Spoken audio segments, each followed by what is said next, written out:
Hoy tenemos la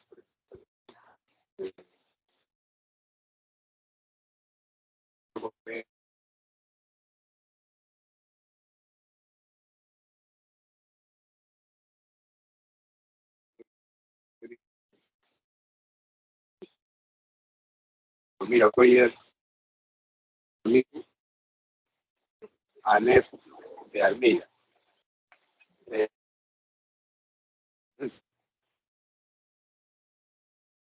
Doctor, no se le puede escuchar bien.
Doctor, disculpe, ¿podemos empezar? Sí.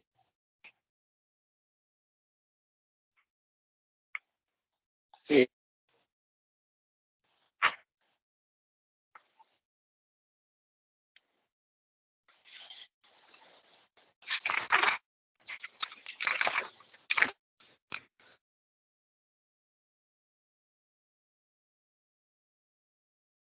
Ok, doctor, yo voy a empezar. Yo soy Rosa Córdoba. Bueno, la parte que me toca va a ser definición, tipos de prueba y la primera prueba que es la bioquímica. Siguiente. Muy bien, como definición vamos a ver qué es una valoración fetal seriada sistemática para detectar aquellos fetos, ¿no?, en peligro de muerte o daño irreversible y poder tomar las medidas necesarias. Siguiente. Para ello, ¿a qué pacientes y cuándo vamos a comenzar con estas medidas? Em, a tener en cuenta primero que el momento óptimo, ¿no?, para iniciarlas y la frecuencia van a ser individuales en cada caso, ¿no?, dependiendo de la patología fetal o materna subsecuente. Y bueno, algunas guías demandan que hay gestantes de bajo riesgo y hay gestantes de alto riesgo según la edad gestacional. Siguiente.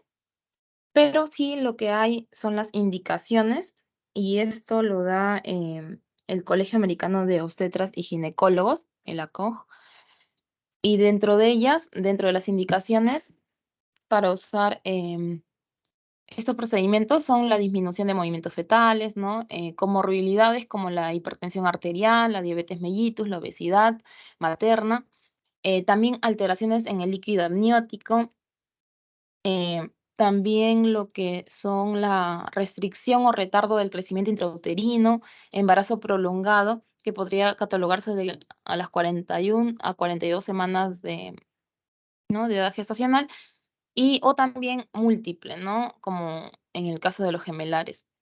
También enfermedades hemolíticas perinatales, afecciones maternas asociadas, ¿no?, pérdidas recurrentes de embarazo, de 3 a más pérdidas. También el síndrome antifosfolipídico, que justamente es una enfermedad sistémica autoinmune, ¿no?, que se caracteriza por lo que son las trombosis, tanto venosas como arteriales. Y esta va a producir complicaciones obstétricas, ¿no? También lo que es el lupus eritematoso sistémico también, hemorragia también uterina anormal, ruptura prematura de membranas, que justamente es la pérdida, ¿no?, de la continuidad de las membranas amnióticas con salida, pues, del líquido amniótico, ¿no?, vía transvaginal. Y la amenaza también de parto pretérmino, y pues, es la presencia ya de contracciones con un ritmo, ¿no?, de 4 cada 20 minutos, y en una edad gestacional, pues, de 22 a 37 semanas. Y finalmente, otras condiciones de riesgo, ¿no?, como lo son las las malformaciones congénitas y entre otros. Siguiente. Y a tener en cuenta también, siguiente, se recomienda también el empleo combinado de varias pruebas, ¿no? Y también debemos recordar que un resultado normal de las pruebas no garantiza un nacimiento normal. Siguiente. Entonces, ahora vamos a pasar a los tipos de pruebas. Dentro de ellos tenemos los 3 métodos, el método clínico, el bioquímico y el biofísico. Dentro del método clínico, como podemos observar, está la auscultación clínica de la frecuencia cardíaca fetal. Está también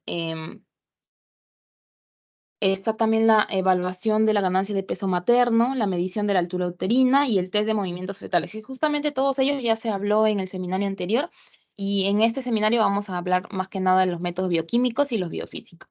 Dentro de los bioquímicos está la determinación del alfa-fetoproteína, el estradiol materno urinario y el lactógeno placentario.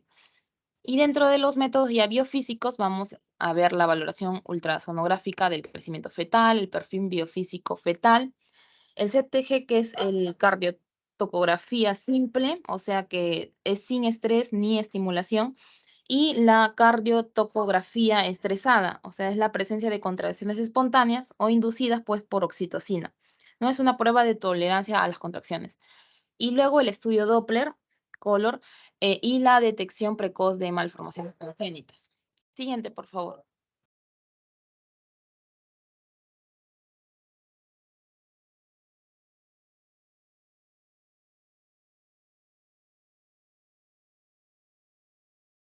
Luego, dentro de las pruebas bioquímicas, vamos a tener la determinación del alfa-fetoproteína, y para ello debemos saber que los marcadores tumorales son indicadores pues, bioquímicos, ¿no? Que pueden ser cuantificados en sangre u orina. En este caso, el alfa-fetoproteína es una glicoproteína que se va a encontrar en el plasma fetal.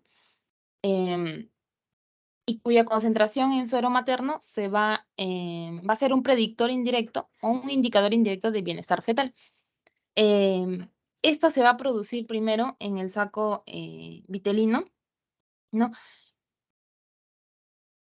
Sí, en el saco vitelino, este es el primer productor de alfa-fetoproteínas, pero este va a degenerar en el segundo trimestre, ¿no? Por lo que el principal fuente de alfa-fetoproteína va a ser luego el hígado.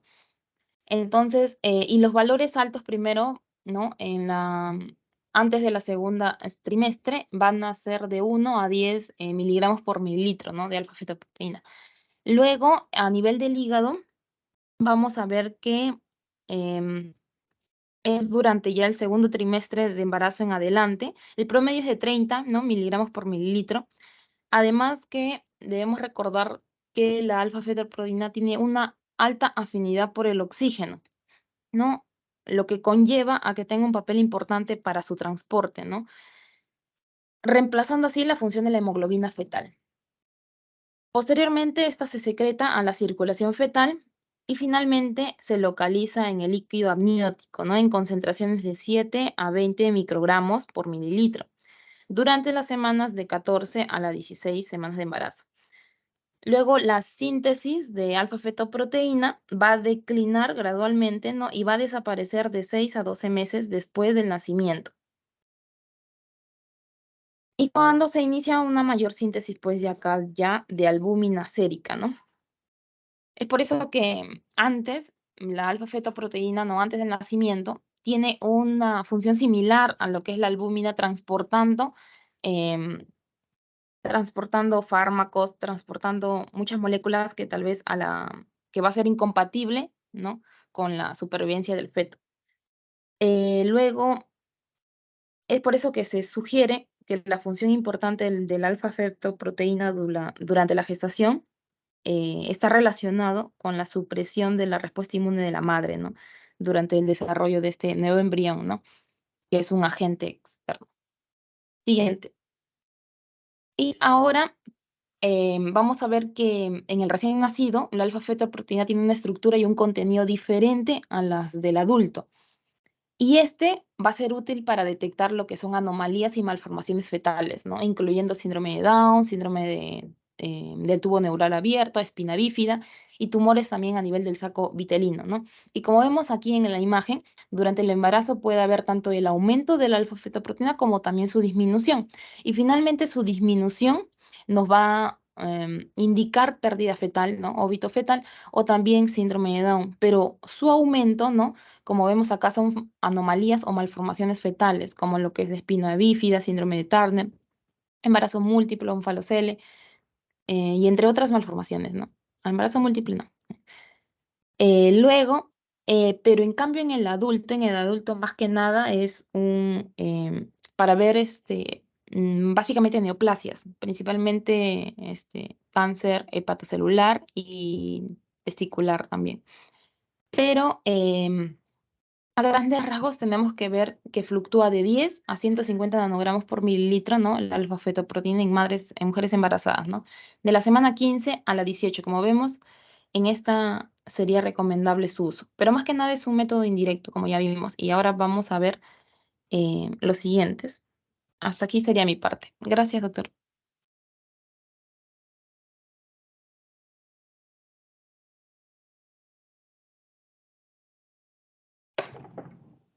Buenos días, doctor. Buenos días, compañeros. Voy a continuar con lo que son las pruebas bioquímicas. Bueno, les voy a hablar sobre el estriol materno urinario y el lactógeno placentario. En cuanto al estriol materno urinario, bueno, este va a ser útil para evaluar lo que es la unidad materno-placentaria fetal. Para esto cabe recalcar que el estriol va a ser un metabolito del estradiol y va a pertenecer a lo que es la categoría de las hormonas sexuales, ¿no? Que va a estar, bueno, va a estar dentro de lo que son los estrógenos. Otro dato importante del estriol en el embarazo es que este va a ser excretado por la orina en cantidades 1000 veces mayores que en pacientes que no están embarazadas.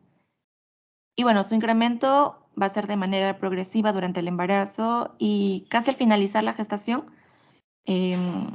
estos van a llegar a un pico más alto, ¿no? Y bueno, el estriol va a ser detectado de dos formas, ya sea en niveles de sangre o en orina, ¿no? En sangre va a tener un nombre como estriolemia, mientras que los niveles de orina van a ser llamados estrioluria. Bueno, y este dosaje puede hacerse, como ya mencioné, ya sea en sangre o en orina, en plasma o en orina de 24 horas, pero para optimizar los resultados se van a requerir mediciones seriadas, ¿no? Ya que si no, su valor aislado no va a ser muy útil. Bueno, aquí tenemos que se va a considerar bienestar fetal cuando el estriol es mayor a 12 miligramos en orina, ¿no? Podemos decir que el feto va a estar en riesgo cuando encontramos que sus valores están dentro de entre 4 a 12 miligramos. Y bueno, el estriol menor en 4 miligramos, esto nos va a representar lo que es un riesgo de muerte fetal inminente, ¿no? En cuanto el control se va a tener que, se va a tener que dar desde la segunda mitad de la gestación hasta el final de esta, ¿no? Y bueno, nos va a permitir lo que es un diagnóstico ya sea de sufrimiento fetal, insuficiencia placentaria, anencefalia, restricción del crecimiento intrauterino y muerte fetal, ¿no? Siguiente, por favor.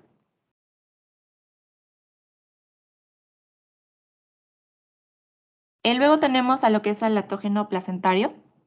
Este va a ser útil para evaluar la función metabólica de la placenta, ¿no?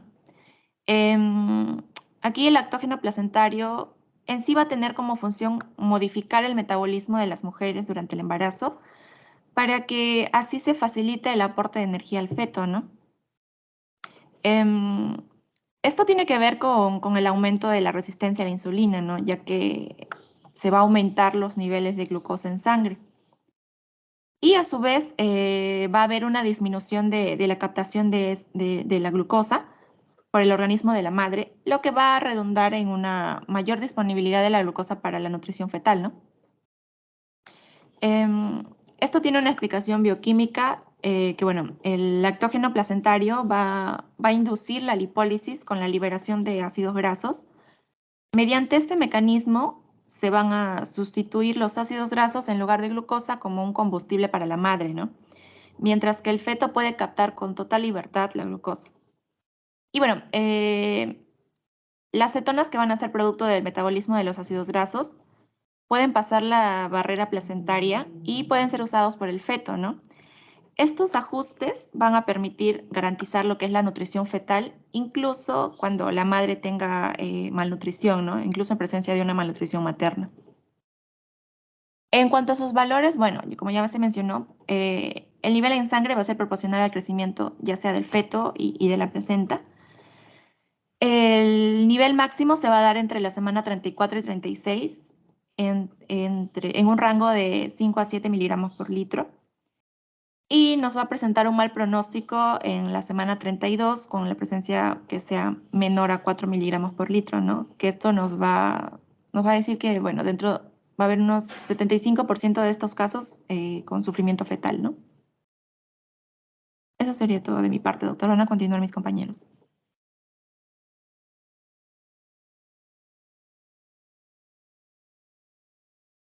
Buenos días, doctor, compañeros. Bueno, yo soy Cristian Cristóbal. Vamos a hablar ahora con respecto a las pruebas biofísicas. Siguiente. Bueno, esas son las que vamos a hablar. El autocontrol de movimientos fetales, el monitoreo fetal electrónico, el test no estresante, el estresante, el perfil biofísico fetal y la ecodoppler, ¿no? Vamos a empezar con el autocontrol de movimientos fetales. Siguiente. Entonces, el autocontrol de movimientos fetales, su mismo nombre lo indica, en el cual la gestante, la madre, va a percibir estos movimientos del feto. Entonces, al momento de percibirlo, va a ir cuantificándolo, va a ir contándolos. Es un método de tipo indirecto por ello, y es un método barato también. No tiene un costo elevado, porque la madre lo puede hacer tranquilamente en su casa. Por ello es un método indirecto y barato, ¿no? Entonces, esta contabilización consiste en que la madre va a percibir estos movimientos y para poder percibir estos movimientos fetales, pues recordar que estos movimientos se van a sentir por primera vez en la madre, dependiendo si es una primigesta o es una multigesta. Si es primigesta, por ejemplo, lo va a sentir estos movimientos fetales aproximadamente entre las 18 y 20 semanas, más o menos. Y si es una gestante multigesta, pues lo va a sentir aproximadamente entre las 16 y 18 semanas de gestación. Recordar que estos movimientos fetales se vuelven mucho más prolongados, más fuertes en las 28 y 34 semanas aproximadamente y empiezan a disminuir a medida que se va acercando el fin del embarazo o el término, ¿no? En el cual estos movimientos se disminuyen, pero se hacen mucho más prolongados y más rigurosos. Siguiente, por favor. Entonces, lo que va a indicarse a la gestante es que se encuentre en reposo, que haya vaciado la vejiga y que se encuentre acostada, especialmente en la zona lateral izquierda, y va a colocar su mano en su vientre, ¿no? Sobre su abdomen. Y a medida que va sintiendo o percibiendo estos movimientos fetales, pues va a ir contabilizándolos, ¿no? Entonces hay métodos para poder contabilizarlo. El método que de repente se utiliza es el método de Cardiff, en el cual una vez que ya la madre se encuentra en esa posición, empieza a contabilizarlo, ¿no? Anota específicamente la hora en el cual empieza a notar el primer movimiento fetal y va a contar específicamente 10 movimientos fetales. Una vez que finaliza esos 10 movimientos fetales, nuevamente anota la hora que terminó ese 10º movimiento y que lo normal es que estos movimientos fetales sean lo normal es un mínimo de 3 a 7 movimientos fetales en una hora aproximadamente, y en 12 horas pues tiene que haber mínimo 10 movimientos fetales también. Entonces, ¿cuál sería el signo de alarma? Pues cuando, por ejemplo, la madre o el feto tarda mucho más tiempo en moverse a lo largo de estos 10 movimientos fetales, o si en 12 horas no se percibió 10 movimientos fetales, ¿no? Tiene menos. O en algunas literaturas mencionas también que cuando hay menos de 3 movimientos fetales en una hora, y es de manera consecutiva en la siguiente hora, pues se debe realizar un test no estresante y ahí, ¿no? Siguiente, por favor. También hay que recordar que una disminución de estos movimientos fetales pueden ser causas, por ejemplo, de algunas, por ejemplo, la reducción del crecimiento intrauterino del feto, algunas malformaciones congénitas, malformaciones en el sistema nervioso central, ¿no? Olividramnios, etcétera, ¿no? Bueno, ahí en el gráfico podemos ver los diferentes métodos que pueden usarse, el método de Cardiff, el modificado, el Sadomsky. Son varios, pero el que más de repente se puede usar por la comodidad de la madre es el Cardiff, ¿no? Porque hay métodos como el Sadomsky en el cual la madre tiene que ingerir alimentos para que a partir de ahí empiece a contabilizar los movimientos fetales, ¿no? Hay otros que se utilizan hormonas y hay otros que se utilizan algunos gráficos, pero el más adecuado y de repente el más cómodo es el de Cardiff, ¿no? Siguiente. Ahí incluso en esta diapositiva se puede, sí, ahí, ajá. Ahí se puede apreciar, ¿no? Más o menos cómo la madre va a ir llevando el control de estos movimientos fetales, apuntando lo que es la fecha, la hora en el cual inicia esos movimientos fetales, luego su primer movimiento fetal y luego anota el 10º movimiento fetal, ¿no? Y entre ese rango tiene que haber aproximadamente una hora, ¿no? Entonces se indica a la madre, por ejemplo, si es que en esa hora no se movieron, por ejemplo, no percibió 10 movimientos fetales, pues es un signo de alarma. Si de repente en 12 horas no percibió 10 movimientos fetales, también es otra alarma. Y así, ¿no? Y acudir al centro de salud o al hospital de inmediato, ¿no? Siguiente. Y bueno, y este es un infograma, me pareció como un resumen en el cual se puede percibir todo lo que he mencionado. Es importante también entender que hay tiempos en los cuales el feto esté durmiendo, o hay tiempos en los cuales el feto obviamente no se mueva.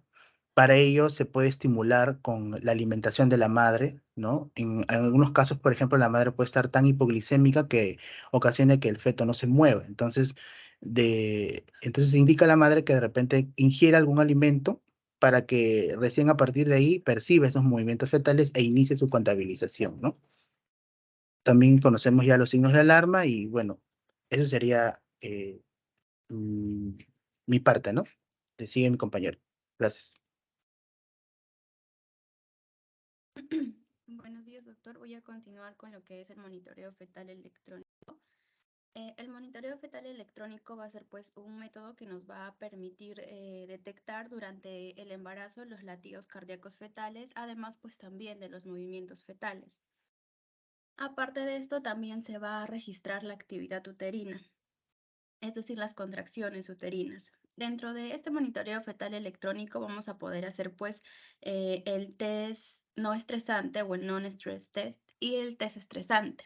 Ahora, también este test estresante se llama la prueba de las contracciones o la prueba de Posey. Dentro del monitoreo fetal electrónico es importante conocer estos términos, pero posteriormente también vamos a ir desglosando uno por uno.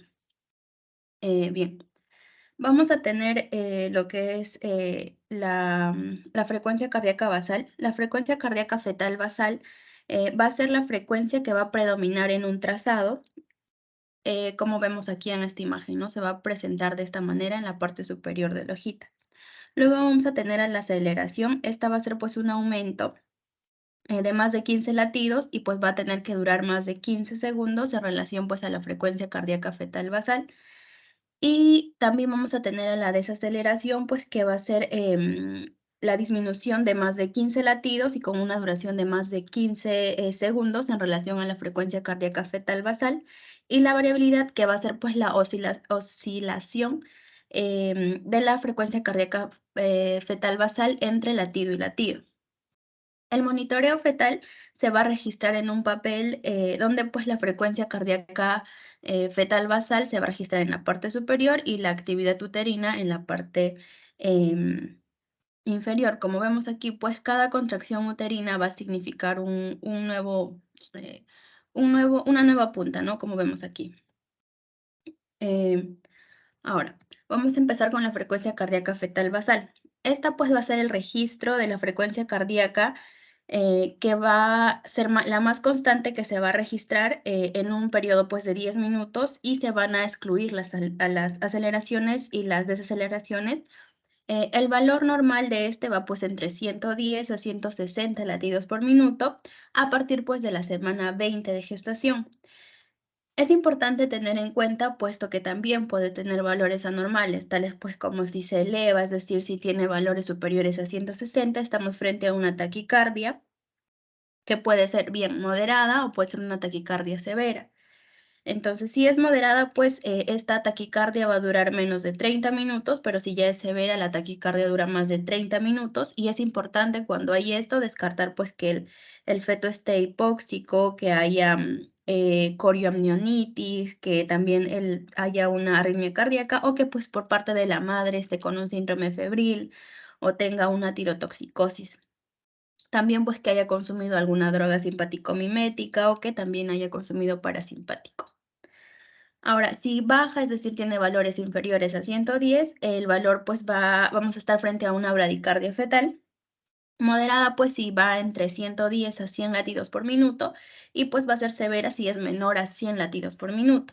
Igual aquí se debe descartar pues que en el feto haya una hipoxia severa, que haya pasado del tiempo de gestación, es decir, tenga más de 40 semanas, que esté hipotérmico, que haya una arritmia cardíaca o también pues que se haya consumido drogas simpaticolíticas o también parasimpaticomiméticas.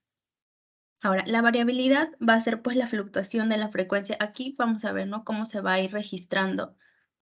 Bueno, vamos a explicar más adelante por qué esta línea no puede ser lineal, sino siempre va a tener estas variaciones, ¿no? Ahora, la variabilidad va a ser la fluctuación de la frecuencia cardíaca fetal en un registro de 10 minutos y pues aquí se va a excluir las aceleraciones y las desaceleraciones y este pues nos va a indicar el grado de oxigenación del sistema nervioso central y también del miocardio. Y el valor de esta variabilidad tiene que ser entre 6 a 25 latidos por minuto. Sin embargo, pues este también puede ser anormal, ¿no? Entonces vemos aquí que siempre va a estar variando. Y pues el valor normal va entre 6 a 25, de aquí pues por ejemplo, ¿no? Frecuencia cardíaca fetal tiene 150 y baja hasta 149, que pues no, aquí sí hay poca variabilidad, ¿no? Lo normal es de 6 a 25. Entonces, también esta variabilidad pues va a ser anormal cuando esté ausente, es decir, esta línea que vemos aquí entre un poco puntiaguda, con depresiones, va a ser lineal. Es decir, pues que no va a haber una fluctuación de la frecuencia cardíaca basal. También va a ser anormal cuando esté disminuida, es decir, el valor de la variabilidad sea menor a 5 latidos por minuto, que sea saltatoria cuando la variabilidad sea mayor a 25 latidos por minuto y que tenga pues un patrón sinusoidal. Que es decir, que tenga un registro ondulante con una frecuencia pues de ciclos de 3 a 5 por minuto, que pues persiste por 20 o más minutos, ¿no? Y para esto pues se debe descartar que el feto esté en hipoxia, que sea un feto prematuro, que tal vez tenga un bloque auriculoventricular, que la madre haya consumido drogas depresoras del sistema nervioso central, incluso pues que haya una hipoxia severa, ¿no? Una hipoxia fetal severa. Ahora, la aceleración va a ser el aumento abrupto de la frecuencia cardíaca fetal con respecto a la frecuencia cardíaca fetal basal. Esta pues se puede dar en gestaciones menores de 32 semanas. En gestaciones menores de 32 semanas, la frecuencia cardíaca basal va a aumentar en 10 latidos por 10 segundos o más, y en una gestación de más de 32 semanas, la frecuencia cardíaca fetal basal va a aumentar hasta 15 latidos por 15 segundos o más. Sin embargo, también hay tipos de aceleración, como pues por ejemplo una aceleración prolongada, donde pues la aceleración va a durar de 2 a 9 minutos. Cuando hay un cambio de líneas de base, es decir, la aceleración dura más de 10 minutos. Y ya pues aquí como vemos en esta imagen, cuando se acelera pues vamos a ver estos picos, ¿no? Como se ven aquí.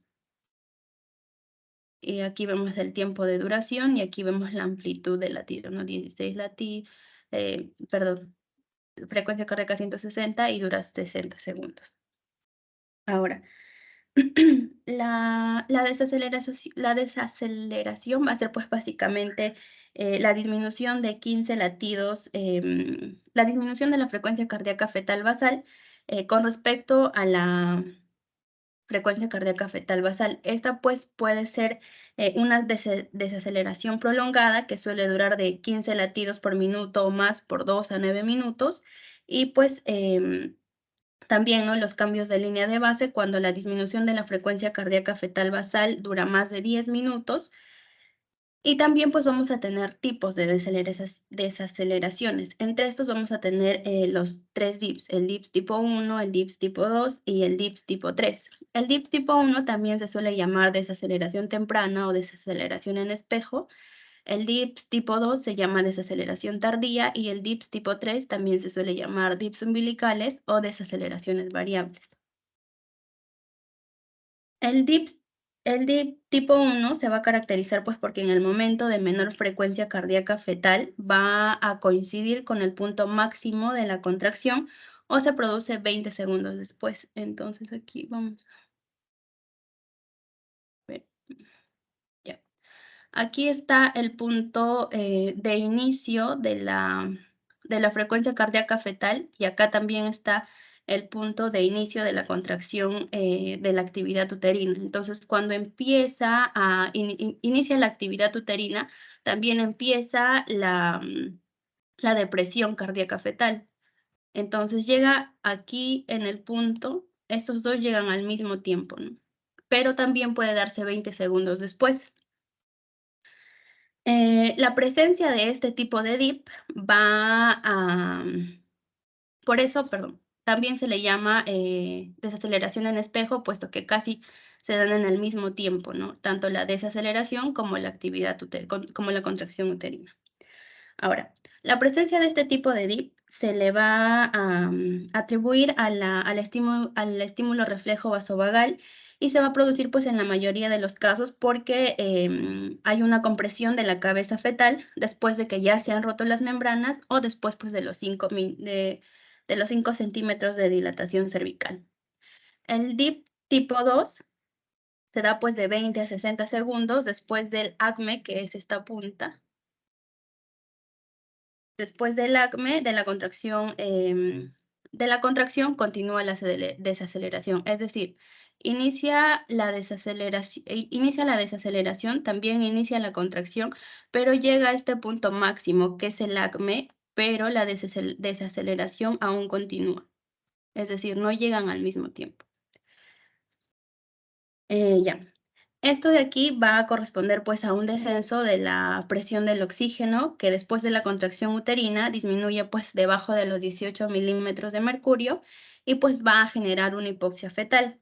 También se da pues porque hay una insuficiencia uteroplacentaria, porque hay acidosis y también sufrimiento fetal y pues la actitud frente a esto es realizar una cesárea, ¿no? El DIP tipo 3 se da pues cuando la contracción aun cuando la contracción ha finalizado, la desaceleración continúa de manera variable. Es decir, aquí tenemos, ¿no?, la contracción y la desaceleración. Entonces, inicia la contracción, inicia la desaceleración, pero aun cuando ya ha terminado la contracción, la desaceleración va a continuar.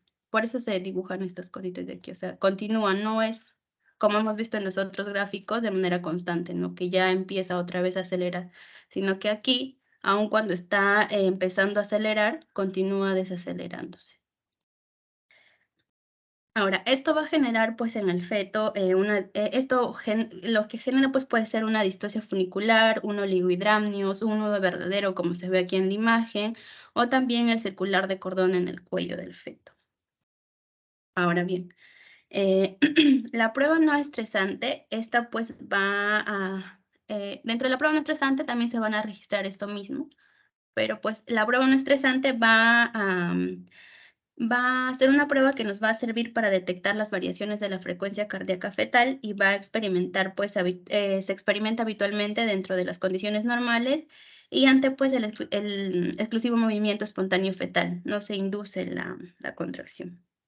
Ahora, la frecuencia cardíaca fetal basal no es lineal como ya hemos visto, sino pues que va a tener una actividad sincrónica del simpático y del parasimpático y va a alternar pues entre una disminución y un aumento de la frecuencia. Esto va a hacer pues que esta frecuencia cardíaca fetal frecuencia cardíaca fetal basal sea variable y pues también puede generar una reacción brusca rápida del feto, ¿no? Lo que va a hacer pues que esta prueba sea reactiva. Ahora, para esta prueba la paciente pues tiene que estar en posición semisentada, la paciente tiene que tener un buen nivel de glucosa, tiene que estar en un lugar tranquilo, que sea confortable y pues debe durar mínimo, tiene que tener una duración de 20 minutos. Si la prueba resultara dudosa, se va a repetir esta prueba en 4 horas, pero en un horario distinto. Es decir, si se hizo en la mañana, se puede hacer en la tarde, ¿no? Ahora, los resultados del test no estresante se puede clasificar como en prueba reactiva, prueba no reactiva y prueba insatisfactoria. Ahora, la prueba reactiva va a tener 2 o más ascensos de la frecuencia cardíaca fetal asociada a movimientos fetales en un periodo pues máximo de 20 minutos. Una prueba no reactiva va a ser cuando hay uno o no hay ningún ascenso de la frecuencia cardíaca fetal. Y la prueba insatisfactoria pues va a ser cuando en el registro no se permite calificar la prueba, entonces en este caso se debe de prolongar el periodo de esta prueba. Y eso sería todo por mi parte, doctor. Gracias. Buenos días, doctor. Yo voy a continuar con esta parte del monitoreo fetal, ahora hablando del test estresante, ¿no? Siguiente, por favor. Y bueno, para esto quería un poco explicar acerca de cómo afecta la contracción al, pues al feto, ¿no? Y aquí vamos a ver que la contracción del útero representada por las flechas, ¿no? Que está rodeando en la imagen, van a hacer que aumente la presión del líquido amniótico que está por dentro, ¿no? También la presión que va a estar, la presión del miómetro va a vencer a la presión del colapso de los vasos, ¿no? Y esto lo que va a ocasionar de los vasos que están en la capa del útero, y esto lo que va a ocasionar pues que va a haber una disminución, ¿no? De la circulación sanguínea en el espacio intervelloso. Y esto se traduce en periodos breves de disminución del intercambio de oxígeno, pero como dices, o sea, normalmente solo son periodos breves, ¿no? Pero cuando hay una anomalía uteroplacentaria, pues lo que va a haber son desaceleraciones tardías, ¿no? De la frecuencia cardíaca fetal. Siguiente. Entonces, este test estresante busca valorar, ¿no? La capacidad funcional fetoplacentaria que frente a una situación de hipoxia provocada, ¿no? Que va a ser em, que va a ser cuando se reduce, ¿no? El flujo de sangre en el espacio intervelloso, pues va a tener esta hipoxia, ¿no? Y a través de esto, pues, o sea, lo que se busca ver, evaluar es si es que el feto va a soportar un parto por vía vaginal. Y bueno, por lo general este test se indica, ¿no? Cuando el monitoreo fetal no es reactivo, ¿no? En la prueba no estresante, se puede mandar, ¿no? El test estresante, ¿no? Para poder ver la reacción del feto, ¿no? La contractibilidad. Y aunque este no se use con tanta frecuencia del otro es porque muchas veces no es muy conveniente utilizarlo. Ya más adelante vamos a ver un poco acerca de las contraindicaciones, sino también por los costos que puede conllevar, ¿no? Y bueno, también indicar que esta tiene una sensibilidad en realidad bastante alta, ¿no? Del 99%, pero para la predicción de muerte fetal dentro de una semana, ¿no? Pero también el valor predictivo positivo pues solo llega al 70%, ¿no? También eso hay que tomarlo en cuenta, ¿no? Siguiente. Entonces, los métodos para poder realizar el test estresante, se refiere que es por esfuerzo físico o isométrico, pero estos son para los primeros meses, ¿no? Se refiere más que nada a la respuesta que va a tener el feto ante los esfuerzos, como dice, que hace la madre en ciertas actividades. Pero en el que vamos a enfocarnos ahora, pues es en el método por tolerancia fetal a las contracciones uterinas, ¿no? Que es la que se realiza en las pruebas de bienestar fetal. Y estas básicamente pues se hace uso de la oxitocina, ¿no? Ya sea de manera exógena cuando se le administra o de manera endógena cuando se estimula al pezón para que se produzcan pues las contracciones uterinas, ¿no? Porque como sabemos la oxitocina tiene efectos tanto en las glándulas mamarias como en el útero. Siguiente. Y esta es la técnica que se va a utilizar. Eh, el modo en el que va a estar la madre es muy parecido a la prueba que ya explicó Foley antes. Es decir, que la posición igual va a ser semisentada, ¿no? Para poder realizar se tiene que haber hecho previamente, ¿no? Una prueba no estresante, que como dijo, no puede durar unos 20 minutos, ¿no? Y aquí esta prueba va a terminar cuando se consigan al menos tres contracciones de más de 40 segundos en 10 minutos, ¿no? Con la monitorización continua de la frecuencia cardíaca fetal, ¿no? Y bueno, como decía, si en primera instancia se puede buscar inducir, ¿no? Las contracciones uterinas por medio de la estimulación del pezón, que esta se puede hacer por al menos 2 minutos, de 2 minutos hasta 5 minutos por encima de la ropa, no hay problema. Primero en un seno, y si esto todavía no resulta, se puede probar con los dos a la vez, ¿no? Ir repitiendo esto cada 10 minutos. Ahora, si nos diesen buenos resultados con la estimulación en el pezón, ya se administra la oxitocina de manera exógena, ¿no? Y la administración es por goteo intravenoso en solución diluida de 0.5 eh, miliunidades por minuto, ¿no?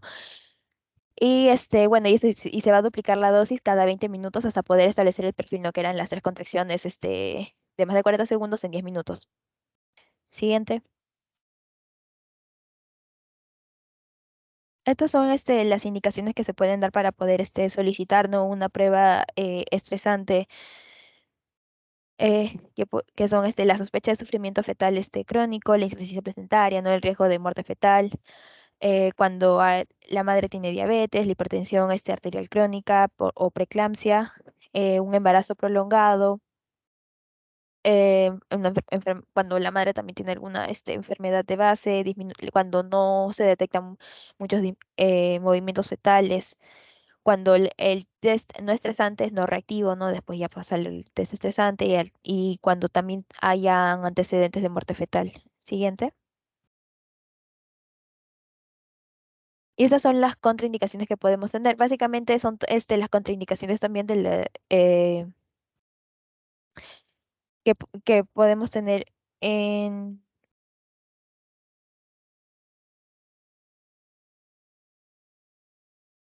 Ya, son con las contraindicaciones que también se pueden tener a una gestante que también tenga contraindicaciones en partos por vía vaginal, ¿no? Como la placenta previa, la basa previa, em, cuando hay un parto por cesárea eh, anterior, ¿no? Y no se pueda verificar que el útero esté completamente recuperado, ¿no? También se ha tenido una cirugía uterina extensa. Los pacientes con alto riesgo de parto prematuro, la rotura prematura de membranas antes del parto prematuro, pues también podría ser una contraindicaciones, pero todo eso son contraindicaciones relativas, ¿no? Se tiene que evaluar. Ah, siguiente. Y estas son la interpretación que se puede dar a los resultados, ¿no? La, para esto, el resultado positivo es lo que nosotros consideramos anormal, ¿no? Es decir, que un resultado negativo es, bueno, positivo, ¿no? Para que pueda realizarse un parto por vía vaginal, ¿no? La prueba negativa es que no hay desaceleraciones tardías ni variables notables, ¿no? La positiva es cuando hay desaceleraciones tardías que van a aparecer después del 50% o más de las contracciones totales, ¿no? O cuando es menor de 3 contracciones en 10 minutos, ¿no? Ahora también pueden haber resultados equívocos, ya sea por sospechosos o por hiperestimulación, ¿no? Y aquí pues vamos a tener desaceleraciones también en las sospechosas cuando hay desaceleraciones tardías intermitentes o significativas variables, y las hiperestimulantes cuando la frecuencia cardíaca fetal durante las contracciones van a tener una frecuencia mayor a cada es mayor de cada 2 minutos o que dura más de 90 segundos, ¿no? Y la insatisfactoria es cuando no conseguimos lograr las 3 contracciones en 10 minutos o cuando no se puede interpretar el trazo, ¿no? Y este es eh, un algoritmo, por así decirlo, del test estresante, ¿no? Cuando tenemos la prueba negativa, pues se continúa el control de gestación de manera normal, ¿no? Y se puede repetir a los 7 días, ¿no? Cuando es no concluyente, con eso nos referimos a las equívocas, se puede buscar repetir a las 24 horas, ¿no? O realizar otro tipo de pruebas. Y en las positivas que decíamos que ya eran las anormales, en el caso de un positivo reactivo, si es un feto inmaduro, es necesario buscar otro tipo de pruebas para poder evaluar el riesgo del feto, ¿no? Y si fuese un feto maduro, lo que se busca ya es finalizar la gestación. De igual del no reactivo, ¿no? También finalizar la gestación. Y si caso fuese un feto inmaduro, pues también podría no prolongar mucho también la decisión de que si se va a finalizar o no, dependiendo del estado del feto, ¿no? Podría ser, si es que no está, eh, mm, si está todavía prematuro, pero ya está más cerca a la semana, para ser considerado un feto, una gestación a término, pues podría optarse por una maduración pulmonar con corticoides. Siguiente. Y esto es bueno, lo que decía, ¿no? El resultado positivo, qué es lo que significa, ¿no? Y bueno, esto va a indicar la hipoxemia fetal transitoria, ¿no? Durante las contracciones uterinas, y puede ser una indicación, ¿no? Para el parto, dependiendo del escenario clínico, como mencionaba. Y bueno, con esto es importante una evaluación adicional, ¿no? Que es las pruebas que ya se han mencionado, ¿no? Como el perfil biofísico, eh, o agregar una ecodoppler. Y bueno, una prueba estresante con desaceleraciones variables puede sugerir, ¿no? También una comprensión del cordón umbilical, ¿no? O también oligohidramnios. Y bueno, ahora vamos a pasar a la última prueba, que ya va a ser expuesta por mi compañero. Con seminario un perfil, la prueba del perfil biofísico, nos va a determinar la salud, en este caso, del bebé durante el embarazo y evitar la muerte fetal, ¿no? Dale un clic, por favor. Dale clic seguidos ahí.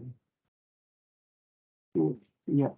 Y bueno, un clic más, por favor. Ahí vemos pues las imágenes del monitoreo, ¿no? De perfil biofísico. Bueno, y vemos ahí también la segunda imagen sobre... Está muy pequeña. ¿Lo puedes ampliar la pantalla? Bueno, en esas imágenes estamos viendo que a la derecha hay la función, ¿no?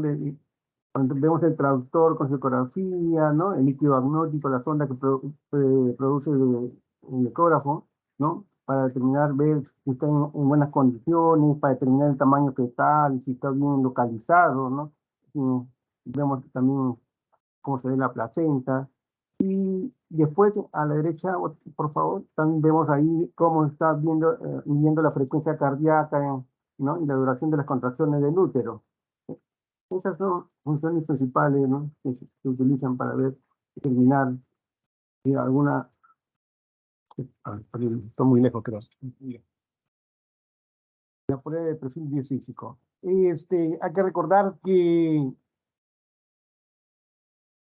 el perfil biofísico fetal fue introducido por Manning en el año 1980, ¿no? Y con 5 factores o 5 determinantes, que era, ¿no? El monitoreo, el tono, ¿no? La respiración, el líquido agnóstico y la frecuencia cardíaca, ¿no? Para la derecha, por favor. Ya.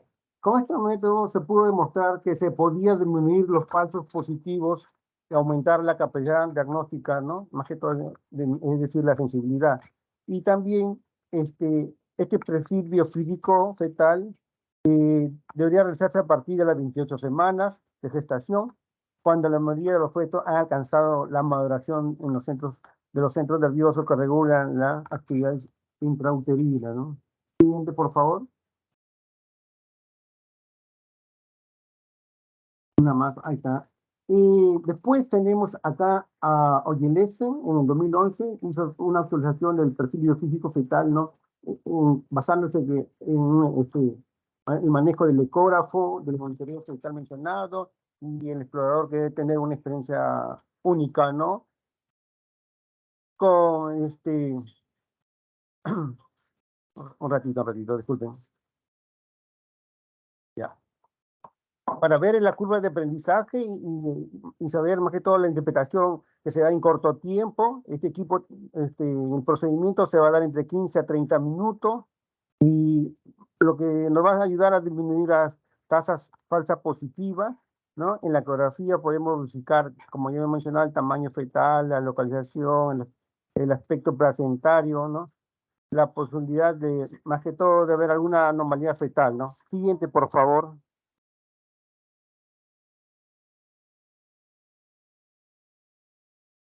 Acá también tenemos este cuadro sobre algunas complicaciones de embarazo que podían justificar el perfil biofísico, ¿no? Más que todo en aquellas madres gestantes que son diabéticas, hipertensas, que pueden presentar rotura prematura de membrana y también puede haber feto con restricción en su crecimiento, hay disminución de los movimientos fetales, en caso de que haya polidragnios, en gestantes que pasaron su fecha prevista para el parto, ¿no? Se pasaron de fecha 42 semanas aproximadamente, podría ser, ¿no? Y mujeres que perdieron su bebé en la segunda mitad de embarazo anterior, ¿no? Por una razón desconocida.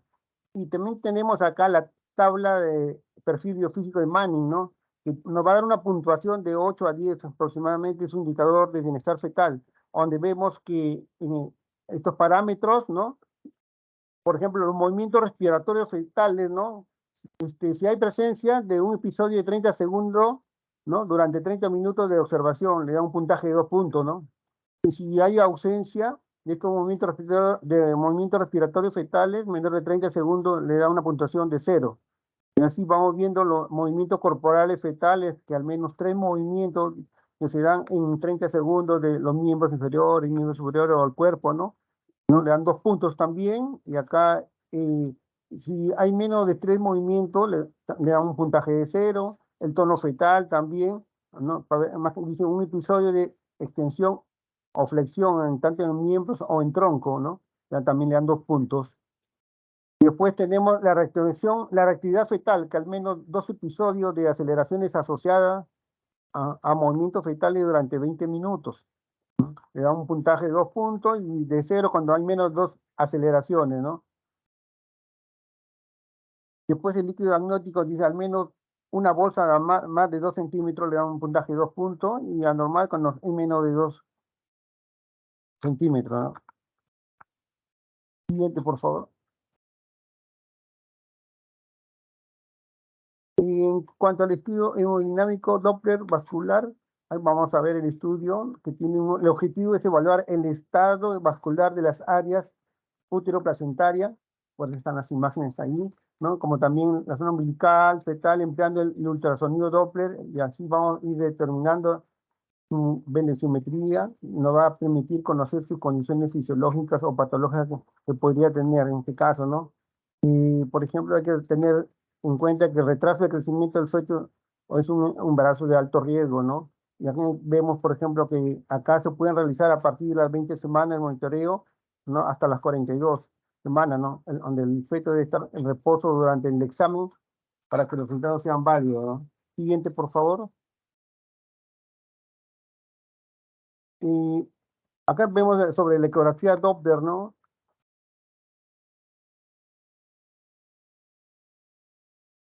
En cuanto a la ecografía Doppler, vemos que es su inexistencia para determinar o no de hipoxia fetal, ¿no? O sí también como el grado de la misma, también si hay existencia o no de anemia fetal, ¿no? Disminución de la hemoglobina, si hay algunas anomalías de vasos sanguíneos fetales como aneurisma, si hay presencia o ausencia de anomalías de implantación placentaria, ¿no? Como el atletismo, ¿no? Y acá nos va a permitir evaluar el flujo sanguíneo, ¿no? En cualquier arteria o vena que se pueda dar en especial una relevancia para su estudio del cordón umbilical, y la circulación cerebral, y la cardíaca fetal, así como la circulación uterina, ¿no? Siguiente, por favor. Bueno, acá vemos también la utilidad que se usa, ¿no? El Doppler del diagnóstico y manejo de patologías obstétricas que se puedan dar que alteran el flujo vascular, como se dan en la hipertensión inducida en el embarazo, la hipertensión arterial crónica, en diabetes también, ¿no? Se compone con componente vascular, que puede afectar la arteria uterina, también al flujo útero-placentario, como consecuencia conducen a la restricción del crecimiento fetal intrauterino. También los oligoamnios, incluso la muerte fetal, ¿no? Además, hay que tener en cuenta que esta aplicación en el estudio de malformaciones cardiovasculares fetales, las patologías placentarias del vaso del cordón umbilical. De esta manera es factible establecer las etapas de compensación hemodinámica fetal, y hay que tener en cuenta que esta etapa inicial periférica sin toque fetal va desde la ausencia de signos vasculares a la evidencia real de la arteria umbilical. Luego pasa a la centralización con imágenes de la arteria cerebral media al ducto venoso, acentuándose lo expresado en la arteria umbilical. Las configuraciones de onda Doppler anormal se asocian con restricción de crecimiento fetal y un sufrimiento fetal, ¿no? En la actualidad, esta técnica se ha utilizado como instrumento coadyuvante para evaluación y seguimiento de los fetos, ¿no? Siguiente, por favor.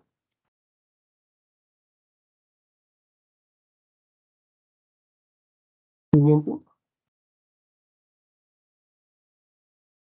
Eso sería todo, ¿no? Sobre el seminario que hemos tenido hoy día. Gracias.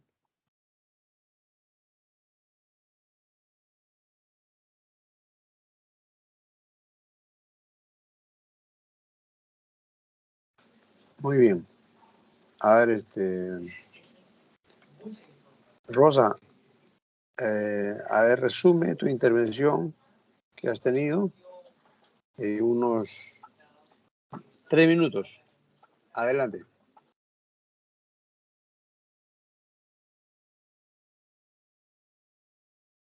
Rosa.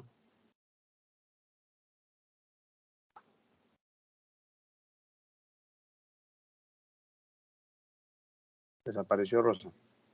A ver, Doctor, dígame. mientras... Disculpe. ok, Rosa. Rosa, a ver, resume tu intervención en 3 minutos para que, considerando los puntos más importantes para que puedan captar tus compañeros sobre tu exposición. Adelante, Rosa. Ya, bueno, las pruebas de bienestar fetal básicamente son, valoramos al feto, ¿no? De manera seriada con estas pruebas para dos objetivos, ¿no? Detectar peligro de muerte o óbito fetal y daños que van a ser irreversibles para poder tomar las medidas necesarias. Ahora, principalmente las indicaciones son disminución de movimientos fetales, comorbilidades maternas, alteraciones del líquido amniótico, restricción del crecimiento intrauterino y entre otros, ¿no? Antecedentes más que nada maternos, como pérdidas de embarazo o ruptura prematura de membranas o alguna hemorragia uterina normal. Se recomienda también el empleo combinado de estas pruebas, pero su resultado, que salga normal, no garantiza que el nacimiento sea como tal. Entonces, dentro de estos tipos encontramos 3, métodos clínicos, bioquímicos y biofísicos, ¿no? Los clínicos, medición de la altura uterina, los test de movimientos fetales, la ganancia de peso de la madre y la auscultación de los latidos, no la frecuencia cardíaca fetal, ¿no? Y los bioquímicos, las determinaciones de la alfa-fetoproteína, el estradiol materno urinario y el lactógeno placentario. Y los biofísicos, la valoración por sonografía, ultrasonografía de crecimiento fetal, el perfil biofísico fetal y las pruebas estresantes o simples, ¿no? Con el cardiotocográfico. Sí, el cardiotocográfico y el estudio Doppler, ¿no? Básicamente la prueba bioquímica de alfa-fetoproteína es para detectar malformaciones congénitas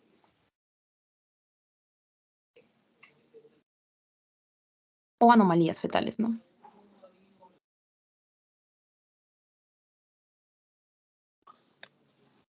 Ok, Rosa. Entonces, nos queda claro que, digamos, las pruebas de bienestar fetal nos sirven para mantenernos vigilantes y evitar consecuencias como que no solo peligro, sino muerte o también Obvio. daños irreversibles, ¿no? Entonces, y que es nuestra función, ya sea como, en este caso, como estudiantes, aprender bien cuáles son las pruebas de bienestar fetal, que van desde las más simples, desde los clínicos, desde los movimientos fetales, pasado por algunas pruebas bioquímicas que han mencionado, alfa-fetoproteína, lactógeno placentario, teniendo en consideración que cuando hay malformaciones fetales vamos a encontrar alfa-fetoproteína aumentada, ¿no?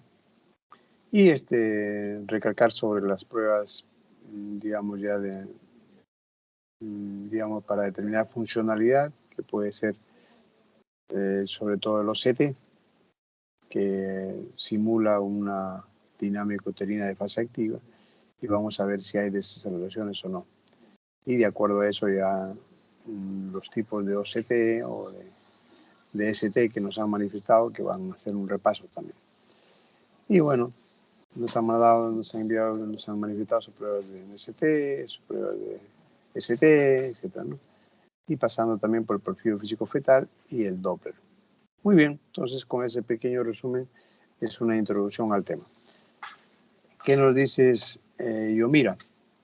Un resumen de 3 minutos de tu intervención. Adelante. Sí, doctor. Bueno, en mi caso hablé sobre las pruebas bioquímicas, sobre las pruebas de estriol materno urinario y la prueba de lactógeno placentario. Bueno, en el caso del estriol, esto nos va, nos va a dar un índice de la condición en la que se encuentra la placenta y también del feto en el útero, ¿no? Lo importante acá es que se debe de realizar desde la segunda mitad de la gestación hasta el final de esta, ¿no? Deben ser seriadas las muestras. Bueno, encontrar el estriol menor a 4 miligramos en la orina nos va a indicar que va a haber un riesgo de muerte fetal inminente, ¿no? De por sí ya de 4 a 12 miligramos en orina nos va a indicar lo que va a estar en riesgo el feto, ¿no? Y bueno, todo esto, el estriol nos va a permitir diagnosticar sufrimiento fetal y insuficiencia placentaria, ¿no? En cuanto al lactógeno placentario, también nos ayuda a evaluar lo que es la función placentaria, ¿no? Esto cabe recalcar que va a estar únicamente en el embarazo y va a ayudar bueno, va a aumentar lo que es la resistencia de la insulina, que va a garantizar de cierta forma lo que es la nutrición fetal. Y bueno, dentro de los valores, un mal pronóstico sería que dentro de la semana 32, que esté menos de 4 miligramos por litro, nos daría un indicativo de que también habría sufrimiento fetal, ¿no? Eso sería todo, doctor. Muy bien. Entonces, Yomira ha tocado el tema puntual, el tema del estriol y el actor no placentario, con sus valores respectivos y bueno, de manera puntual ha tocado su tema. Seguimos entonces con Cristian, 3 minutos para que nos des lo que debe quedar fijado en tus compañeros en relación a los movimientos fetales. Adelante. Sí, doctor. Bueno, el autocontrol de movimiento fetal va a ser específicamente una medida indirecta en el cual la gestante es la que va a poder contabilizar estos movimientos, ¿no? Al momento de percibir estos movimientos de su feto. Y aproximadamente, como mencioné, lo va a percibir entre las 18 y 20 semanas si es primigesta y entre las 16 y 18 semanas si es una multigesta. Entonces, al momento de percibir estos movimientos, lo que va a hacer la madre es, en primer lugar, tiene que estar en reposo, tiene que estar acostada del lado izquierdo, y también, al momento de percibir estos movimientos, ir anotando la hora exacta en la cual percibió el primero, hasta contabilizar 10 movimientos fetales y colocar también la hora en la cual se contabilizó el último movimiento fetal, ¿no? Entonces, lo normal es que en una hora perciba más o menos entre 3 y 7 movimientos fetales, y durante 12 horas, pues, mínimo tiene que haber percibido, pues, 10 movimientos fetales. En caso contrario, de repente, si la madre no percibe esto, pues ya es un signo de alarma en el cual la madre ya instruida, pues tiene que recurrir al centro hospitalario para poder revisarlo, ¿no? En algunos casos, por ejemplo, en algunas literaturas mencionan que si en una hora percibe menos de 3 movimientos fetales y esa corroboración se da luego de la segunda hora, pues lo indicado sería un test no estresante, ¿no? Para poder monitorizar mejor al feto. Como mencioné, es un método casero que se puede realizar en su casa tranquilamente, ¿no? Pero debe ser instruida también la madre, ¿no? Muy bien. Entonces, digamos, de los parámetros clínicos, los movimientos fetales es un tema básico que hay que orientar a la paciente cómo debe tomarse y registrar, ¿no? Entonces, generalmente un mínimo de 10 movimientos en 24 horas significa que está normal, ¿no? Pero cuando hay, a veces mismo te dice la paciente, yo vengo porque mi bebé no se mueve. Entonces, y viene a la emergencia, ¿no? Si no se mueve, probablemente sea un óbito fetal, ¿no? Entonces, pero hay que hacerle caso a la paciente, que su bebé no se mueve. Entonces, es un tema muy básico que obviamente se hace generalmente a partir de las 18 o 20 semanas, ¿no? Que ya empieza a moverse el bebé. Entonces, es una medida básica, ¿no? Siguiente, a ver, Foley. Un resumen en 3 minutos de tú trataste del NST, ¿no? Adelante. Sí, bien. Bueno, hablé también del monitoreo fetal electrónico. Pues va a Así ser es. prácticamente de algún modo, un electrocardiograma del feto, ¿no? De algún modo va a ser similar a esto. Entonces, para esto pues tenemos que tener en cuenta que la frecuencia cardíaca fetal va a tener aceleraciones y desaceleraciones siempre. Sin embargo, hay que tener mucho cuidado pues cuando estas se prolongan por demasiado tiempo. El valor normal de esa frecuencia cardíaca fetal va a ser entre 110 a 160 latidos por minuto. Y pues dentro de esto hay que tener, bueno, se tiene más en cuenta las desaceleraciones y dentro de esto pues los tres tipos de desaceleraciones que son el DIP 1, el DIP 2 y el DIP 3, ¿no? El DIP 1 pues básicamente como ya explicaba es el DIP en espejo, el que es en espejo donde pues va a bajar la frecuencia cardíaca, llega a su punto mínimo, o sea, desacelera hasta el punto mínimo, pero también la contracción uterina llega hasta el punto máximo, ¿no? Hasta el acme que se llama. Por eso es que se llama DIP en espejo. Ahora, esto pues se va a basar básicamente como a la presión de la cabeza fetal, al reflejo vasovagal y aquí pues el feto va a tener bradicardia. El DIP 2 se va a dar pues cuando ya la contracción uterina llega al punto del acme, es decir, al punto máximo, pero aún la desaceleración de la frecuencia cardíaca fetal continúa y pues aquí se va a dar sobre todo hipoxia a nivel del feto, va a haber una insuficiencia uteroplacentaria, va a haber acidosis, también un sufrimiento fetal y pues por tanto este feto tiene que ser, bueno, esta paciente tiene que ser cesariada y el DIP 3 pues que es también llamado el DIP variable, termina, aun cuando termina, bueno, cuando la contracción uterina llega al punto máximo, la frecuencia cardíaca fetal, la desaceleración continúa, ¿no? Y aun cuando vuelve a acelerarse, e incluso en este proceso siempre hay desaceleraciones, pues esto se va a deber pues a que el feto tiene un nudo verdadero, a que hay un circular de cordón en el cuello, a los oligodramnios o a otras patologías. Y pues la prueba no estresante básicamente va a medir esto en condiciones normales, en condiciones donde la paciente esté cómoda, en posición semisentada. Y pues esta prueba va a ser reactiva cuando hay 2 o más ascensos de la frecuencia cardíaca fetal, no reactiva cuando hay 1 o ningún ascenso de la frecuencia cardíaca fetal y pues insatisfactoria cuando no se llega a registrar bien y por tanto pues se tiene que prolongar el tiempo, se tiene que programar para otro horario. Eso sería todo. Bien, entonces nos queda claro que para ver la vigilancia fetal no se traduce, bueno, en un registro cardiotocográfico, ¿no? Que es el monitoreo fetal electrónico, ¿no? Te pone un aparato donde es el cardio para registrar el latido cardíaco fetal y el toco para ver la contracción uterina. De acuerdo a eso, vamos a ver, y este monitoreo fetal electrónico nos sirve obviamente para la prueba tanto no estresante como estresante.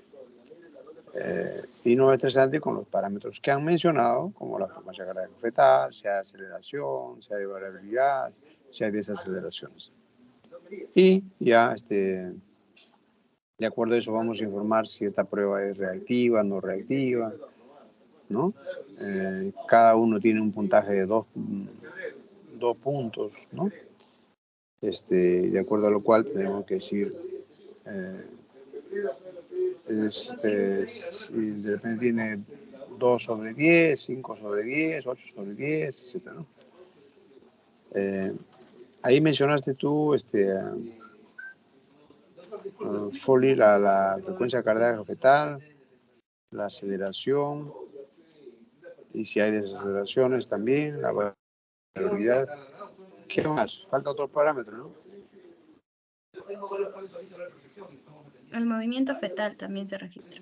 Movimiento fetal. Entonces, ahí están los 5 parámetros. Decimos que, de acuerdo a eso, decimos a cada uno le damos como próximo 2 puntos. ¿Sí? Entonces, informamos la prueba, porque a esta altura del partido ustedes ya creo que han ido, ya han visto ya su monitoreo fetal electrónico, el registro, y ya pueden ustedes determinar los 5 parámetros. De acuerdo a eso, uno dice, no, esto está 8 sobre 10, de repente está,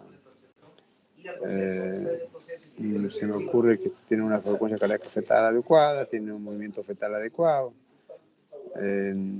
de repente la aceleración mayor de 15, hay una variabilidad adecuada y todos tenemos, y bueno, no hay desaceleración, entonces tenemos, está 10 sobre 10, 8 sobre 10, así, ¿no? De acuerdo a los.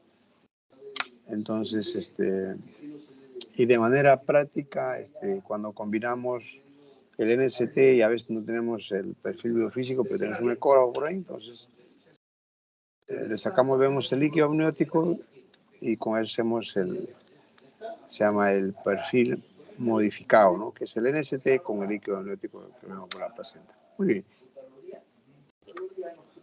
Entonces nos queda claro. El siguiente es ANEF. ANEF nos habló del ST, también uno lo conoce como OCT, el test estresante. Nos habló ahí sobre la sensibilidad, la especificidad, el valor predictivo positivo, etc., ¿no? Y los tipos también de ST, ¿no? Negativo, positivo, ST vector, etc., ¿no? Dudoso, etc. Entonces, y nos dio también las indicaciones, las contraindicaciones incluso de los ST. ANEP, resume en 3 minutos tu intervención. Sí, doctor. Bueno, a manera resumida, debemos conocer el concepto, ¿no? Del test estresante, ¿no? Que su objetivo pues es valorar la capacidad funcional fetoplacentaria frente a una situación de estrés que causa la hipoxia provocada, ¿no? Por medio de las contracciones uterinas. Y esto se va a lograr por medio de la oxitocina, ya sea de manera endógena, por medio de la estimulación del pezón, o exógena cuando no se logra por medio de la estimulación, ¿no? Que va a ser con 0.5 miliunidades por minuto, ¿no? Y bueno, cuando consideramos una prueba satisfactoria, cuando se logran 3 contracciones de más de 40 segundos en 10 minutos, ¿no? Con monitorización continua. Y es importante que antes de realizar la prueba, pues haya tenido previamente también una prueba no estresante, ¿no? Por al menos 20 minutos. Y bueno, también es de tomar en cuenta que el resultado positivo es lo que nosotros consideramos como anormal, ¿no? Y si que fuese, si ese fuese el resultado, ¿no? Que diese un resultado positivo, es aquí donde ya estamos evaluando, ¿no? La extracción del producto por medio de una cesárea. Independientemente de si sea reactivo o no reactivo, realizar también otras pruebas acompañantes, ¿no? Como la biofísica, la bioquímica, y y bueno, y dependiendo de eso, si se va a finalizar la gestación, ¿no? Por medio de la cesárea. Muy bien. ¿Algo más, Anet?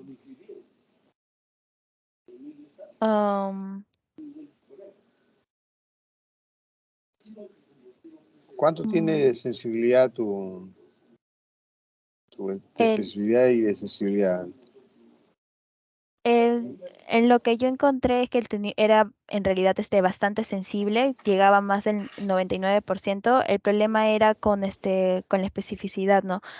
Es decir, si nosotros encontramos en un en un feto que no tiene, que tiene una prueba negativa, eso no descarta que vaya a tolerar el parto por vía vaginal, o que no tenga que no sufra de hipoxemia, ¿no? Sí, pero si fuese un resultado positivo, esto sí nos da como que mayor certeza de que realmente está pasando por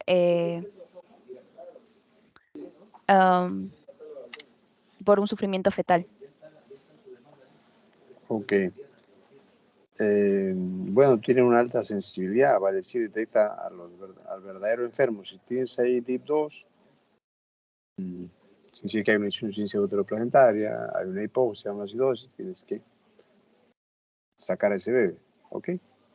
Casi 100%, pero puede que ahí se te escape algo cuando tú declaras la prueba de los CT negativos, ¿no?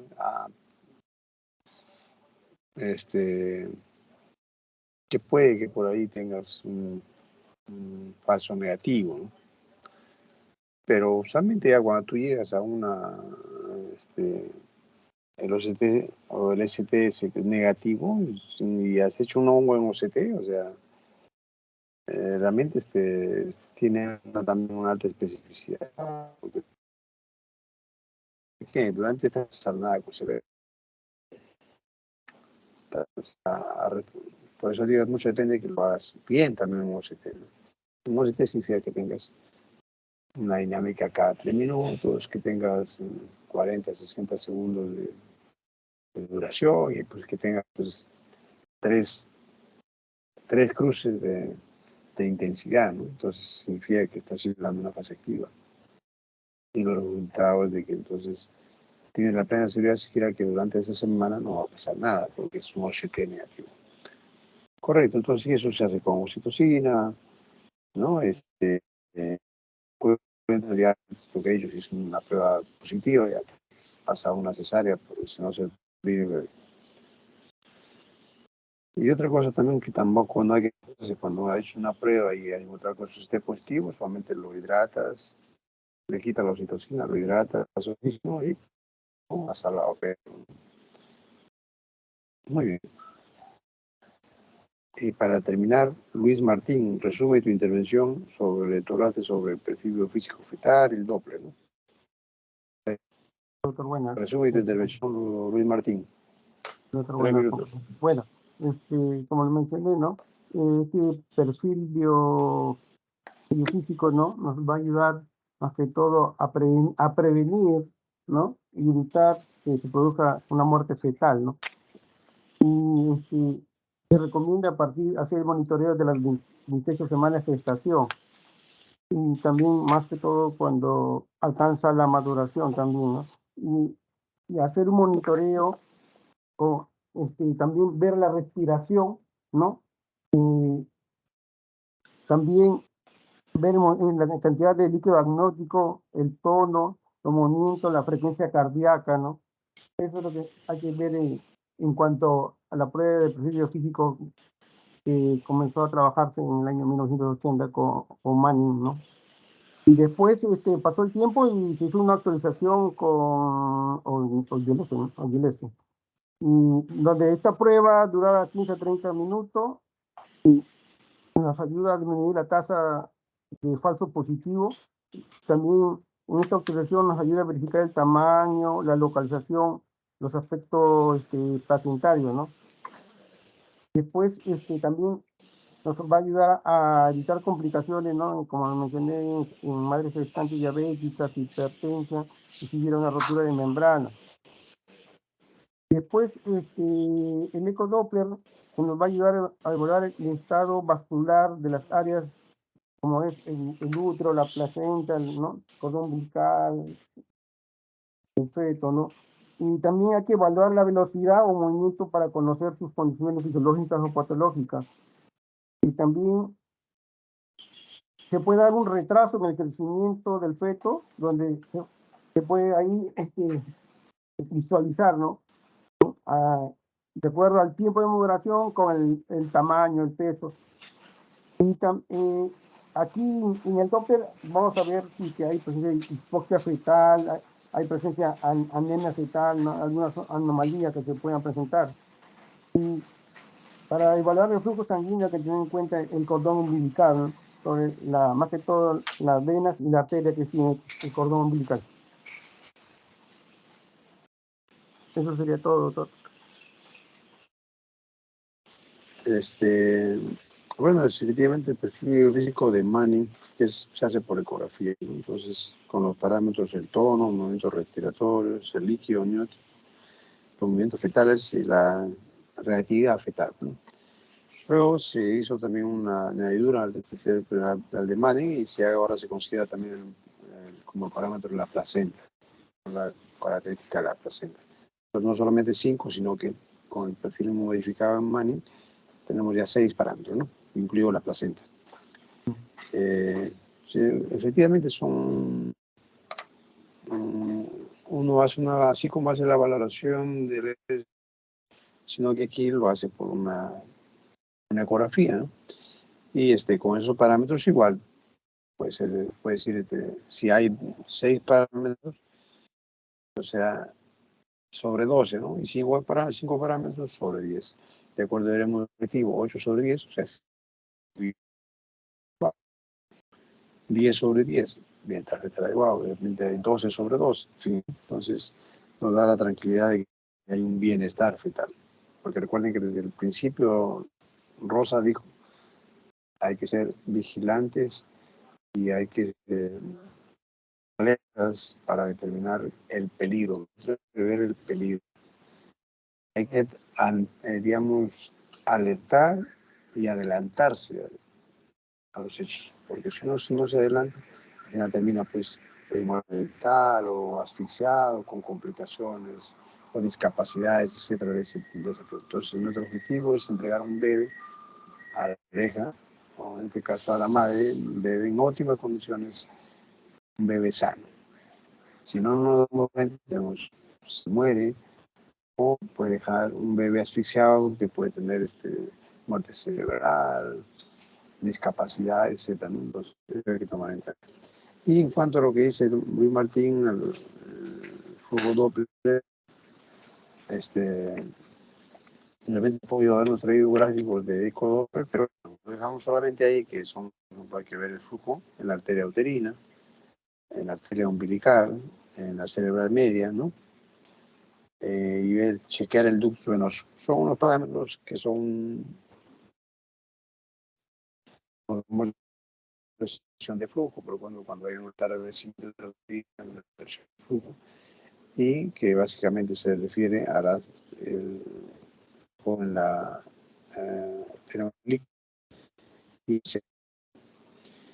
muy bien, entonces de esta manera hemos concluido con este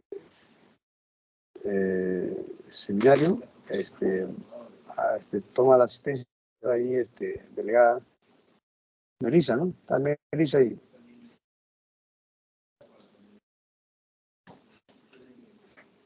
Melissa. No la escucho muy bien. Melissa, entonces hay que tomar la asistencia. Y ¿quién ha faltado al seminario? Ya, ahorita voy a fijarme, doctor. Ahorita le menciono. Ya, me envías en tu caso y